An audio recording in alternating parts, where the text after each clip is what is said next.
నిన్న ఒక అతను కామెంట్ పెట్టిండు, నడి రోడ్డు మీద పోలీసు వాళ్ళు కొంతమంది 3 యువకులను కొట్టారు కదా, దాని గురించి వీడియో పెడితే కామెంట్ పెట్టిండు. చేయకపోతే చేయలేదు అంటారు, చేస్తేనేమో పేదోడు పెద్దోడు అని చెప్పి మాట్లాడతారు. ఏంది మీరు తెలుసుకొని మాట్లాడనండి. ఇదే నేను తెలిసో తెలియకో నేను వీడియోలు పెట్టట్లేదు, నేను ఓపెన్గా అడుగుతున్నా.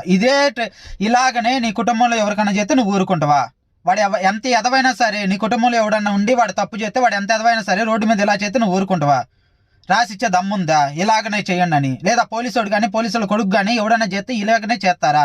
వాళ్ళని అడుగుతారా? లేకపోతే వాళ్ళు కూడా చేసే దమ్ము ధైర్యం ఉందా? ఇలాగా ఎవ్వడికి లేదు. ఇక్కడ పక్కనోడికి నీతులు చెప్పడానికి మాత్రమే ఉంటాయి. ఏదైనా తప్పు జరిగిందా కోర్టుకు వెళ్తారు, కోర్టుకు వెళ్తే వాడు నిజంగా నేరస్తుడైతే శిక్షిస్తారు, అవసరమైతే ఊరి శిక్షలు కూడా వేస్తారు. కానీ పోలీసులు నడి రోడ్డు మీద కాళ్ళతో ఆ రకంగా అవమానపరిచి అని చెప్తే రేపొద్దునోడు చేస్తే ఏముంది పరిస్థితి? వాడు మంచోడని నేను చెప్పట్లా, చెడ్డోడు అయ్యి ఉండొచ్చు, తీసుకుపోయి జైల్లో పెట్టు, ప్రపంచానికి దూరంగా పెట్టు. అవమానించమని ఎవడు చెప్పిండు? ఏ చట్టంలో ఉంది? ఎప్పుడైనా ధైర్యంగా వచ్చి నా కుటుంబం తప్పు చేస్తే ఇలాగనే చేయండి అని చెప్పే దమ్ము ధైర్యం ఎవరికన్నా ఉందా? ఎవ్వడికి లేదు. కానీ నీతులు మాత్రమే చెప్తారు.